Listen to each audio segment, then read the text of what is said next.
વધીને વાત કરીએ તો સુરેન્દ્રનગર સિવિલ હોસ્પિટલની લાલિયાવાડી સામે આવી છે, જેમાં 7 દિવસમાં કાર્યવાહી નહીં કરવામાં આવે તો જનતા દ્વારા આંદોલન કરવાની પણ ચીમકી ઉચ્ચારવામાં આવી. સુરેન્દ્રનગરની સિવિલ હોસ્પિટલમાં દર્દીઓના સેમ્પલો વર્ગ 4ના કર્મચારીઓ લેતા હોવાનો મોટો ધડાકો થયો છે.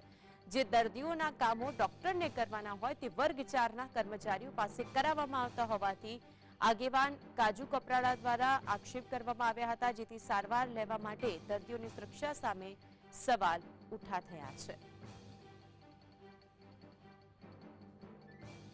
તો ગાયનેક ડોક્ટર પર પોતાની મનમાની ચલાવતા હોવાનો આક્ષેપ થયો છે. મહત્વની વાત એ છે કે સુરેન્દ્રનગર હોસ્પિટલની સ્થિતિ એવી છે, સિવિલ હોસ્પિટલની લાલિયાવાડી સામે આવી છે, જેમાં 7 દિવસમાં કાર્યવાહી નહીં કરાય તો જનતા આંદોલન કરવાની ચીમકી છે.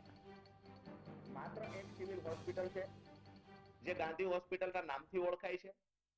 આજની પ્રેસ વાર્તામાં ગાંધી હોસ્પિટલ અને શહેરની અંદર રહેલી ખાનગી હોસ્પિટલની શું સ્થિતિ છે, કેવી રીતનો વહીવટ ચાલે છે, આ પુરાવાઓ સાથે આજે માહિતી સરકારને આપવા માંગીએ છીએ, વહીવટી તંત્રને આપવા માંગીએ છીએ.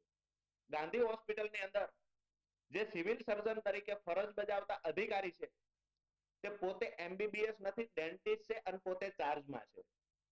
ત્યાં હાજર એમબીબીએસ અધિકારી લાંબા સમયથી હોવા છતાં ડેન્ટિસ્ટ શા માટે ચાર્જમાં છે, ઘણા બધા સવાલો ઉભા કરે છે. તો વર્ગ 4ના કર્મચારીઓ જો આ રીતે સેમ્પલ લેતા હશે તો તેને લઈને સૌથી મોટો સવાલ છે. શા માટે તેમની પાસે આ કામગીરી કરાવવામાં આવી રહી છે તે સૌથી મોટો પ્રશ્ન છે. અને હવે આ જે લાલિયાવાડી છે તેની સામે જનતા સામે આવી છે. સુરેન્દ્રનગરની સિવિલ હોસ્પિટલની આ જે લાલિયાવાડી છે, જેમાં 7 દિવસમાં કાર્યવાહી નહીં થાય તો જનતા દ્વારા આંદોલન કરવાની ચીમકી ઉચ્ચારાઈ છે.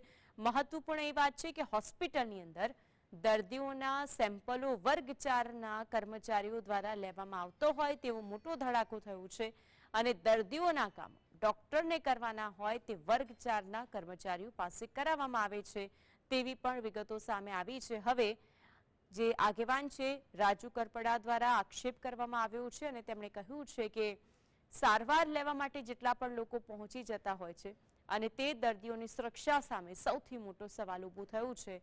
હવે અહીંનું સુરેન્દ્રનગર હોસ્પિટલની અંદરથી સત્તાધીશો શું જવાબ આપે છે તે સૌથી મોટો સવાલ છે, કારણ કે જે કામ ખરેખર ડોક્ટરનું છે, જે કામ ડોક્ટર અને નર્સનું હોય છે તે કામ વર્ગ 4ના કર્મચારીઓ દ્વારા કરાવવામાં આવી રહ્યું છે. સુરેન્દ્રનગરની અંદર એક પછી એક જે ક્ષતિઓ સામે આવી રહી છે તે સવાલ ઉભા કરી રહી છે કે તંત્રની કામગીરી આખરે શું છે. ચાહે તે પાલિકા તંત્રની કામગીરી હોય, ચાહે તે રોડ રસ્તાની કામગીરી હોય, ચાહે તે હોસ્પિટલની અંદરની કામગીરી હોય, સત્તાધીશો દ્વારા શું ખરેખર કરવામાં આવી રહ્યું છે તેનું ઉત્તમ ઉદાહરણ અહીંયા છે.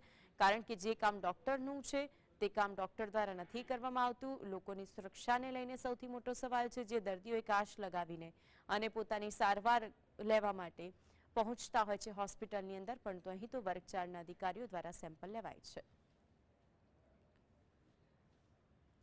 વધુ માહિતી માટે સંવાદદાતા ફઝલ જોડાઈ ગયા છે. ફઝલ, જે સૌથી મોટો ધડાકો થયો કે વર્ગ 4ના કર્મચારીઓ દ્વારા સેમ્પલ લેવાય છે હોસ્પિટલની અંદર, વિગતો શું? ખાસ કરીને સુરેન્દ્રનગરની મહાત્મા ગાંધી સિવિલ હોસ્પિટલ છે તે પોતાની કામગીરીને લઈ અને વારંવાર ચર્ચામાં આવતી હોય છે.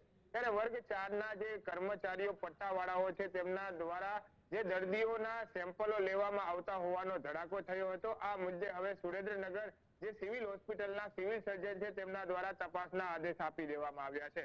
ખાસ કરીને દર વખતેની જેમ આ વખતે પણ જ્યારે તબેલામાંથી ઘોડા છૂટી જાય ત્યારબાદ તબેલાને તાળા મારવા જેવી પરિસ્થિતિનું સુરેન્દ્રનગરની સિવિલ હોસ્પિટલમાં નિર્માણ થયું છે. હવે તપાસના આદેશ આપવામાં આવ્યા છે, કારણ કે જે આગેવાન રાજુ કરપડા છે તેના દ્વારા વિડીયો પણ સોશિયલ મીડિયા ઉપર વાયરલ કરવામાં આવ્યો છે અને સિવિલ હોસ્પિટલમાં વર્ગ 4ના જે કર્મચારીઓ છે તે દર્દીના લોહીના સેમ્પલો લેતા હોવાનો ધડાકો થયો છે. આ મુદ્દે જે કોઈ પણ ની બેદરકારી હશે તેમના વિરુદ્ધમાં પગલાં ભરવાના આદેશ આપવામાં આવ્યા છે. જી, આપ જોડાઈને વિગતો જણાવી તે બદલ આપનો આભાર ફઝલ. તો આ સાથે જ જે રીતે સુરેન્દ્રનગર સિવિલ હોસ્પિટલની વાત કરવામાં આવી અને આપને જણાવ્યું કે હોસ્પિટલની અંદર જે પરિસ્થિતિ સામે આવી છે તેમાં જેટલા પણ ડોક્ટરો છે અને તેમાં પણ વર્ગ 4ના કર્મચારીઓ દ્વારા જો કામ કરાવવામાં આવતું હોય તો પછી અહીંના સત્તાધીશો દ્વારા કઈ પ્રકારની કામગીરી કરાય છે તેમની સુરક્ષાને લઈને પણ સવાલ ઉઠ્યા છે. અને તાત્કાલિક અસરે આ બધું જ બંધ થાય, અહીંની લાલિયાવાડી બંધ થાય અને દર્દીઓને ખરેખર સાચા અર્થમાં સારવાર આપવામાં આવે તે જરૂરી સામે આવ્યું છે.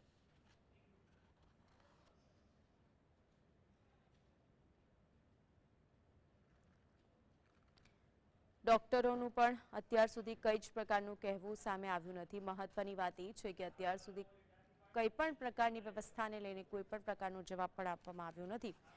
ત્યારે સૌથી મોટી વાત એ કે હોસ્પિટલની અંદર આવી લાલિયાવાડી ચાલે છે તે ઘણા લાંબા સમયથી ચાલે છે તેવું સામે આવ્યું છે.